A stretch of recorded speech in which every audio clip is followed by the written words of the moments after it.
Assalamualaikum warahmatullahi wabarakatuh. Bismillah, alhamdulillah, wassalatu wassalamu ala rasulillah, wa la hawla wa la quwata illa billah. Rekan-rekan semuanya, pada kesempatan kali ini kita akan mengupas kalimat fi'il yang masuk kategori mu'tal. Perlu dipahami bahwasanya kalimat fi'il yang masuk kategori mu'tal di sini adalah kalimat yang salah satu di antara huruf yang ada di dalamnya ada huruful illah, baik itu wawu, alif maupun ya.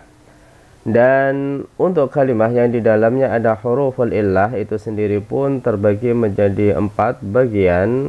Yang pertama disebut dengan istilah mithal, yang kedua disebut dengan istilah ajwaf, yang ketiga disebut dengan istilah naqis, dan yang keempat disebut dengan istilah lafif. Untuk membedakan antara misal, ajwaf, naqis sama lafif, lebih mudahnya teman-teman bisa melihat pada bagian mana huruful illah itu berada. Jika huruful illah ada pada bagian fa'ul fi'li, maka itu disebut dengan misal. Sebagai contoh misalnya pada kata wa'ada, wajada, walada, ya bisa, ya isa, ya ni'am. Kesemuanya kalimat ini kalau kita lihat pada fa'ul fi'linya semuanya berbentuk huruful illah.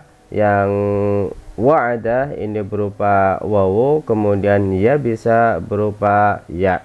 Kemudian untuk yang ajwaf itu ada pada bagian ainul fi'li, sehingga kata-kata ajwaf sendiri secara harfiah itu adalah tengah. Jadi huruful illah posisinya ada pada ainul fi'li. Contoh misalnya qala, ba'a, nama, dan sama, di mana huruful illah yang ada di dalamnya ini adalah berupa alif.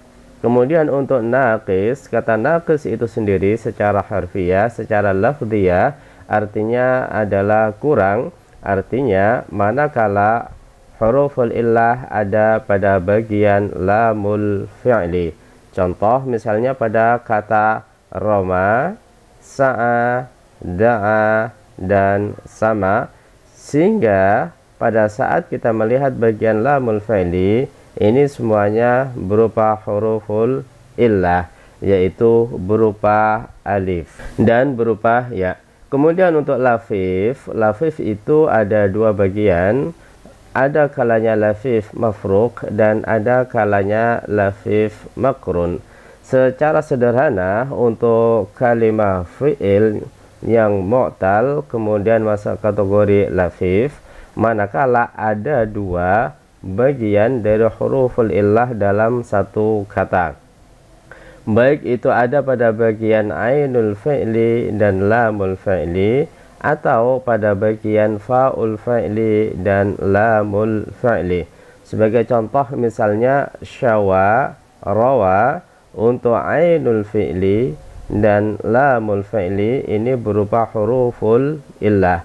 Begitu pula pada kata rawa, ainul fi'li dan juga lamul fi'li berupa huruful illah, wawu dan ya.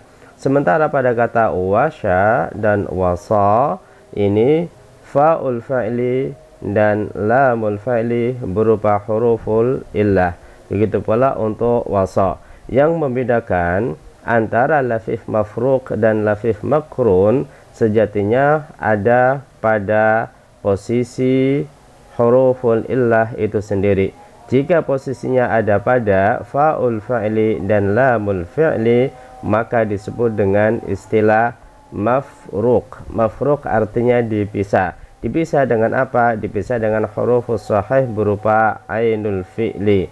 Wasya ini ainul fi'linya berupa huruf sahih yaitu shin. Sementara untuk lafif makrun itu manakala ainul fi'li dan lamul fi'li berupa huruful illah. Dengan kata lain tidak ada pemisah antara dua huruful illah itu. Mungkin ini yang perlu dipahami dan insya Allah nanti akan kita lanjutkan dan praktek untuk memperdalam beberapa kategori dari kalimat fi'il, baik yang sifatnya mu'tal maupun yang sifatnya sahih. Dan saya akhiri, wassalamualaikum warahmatullahi wabarakatuh.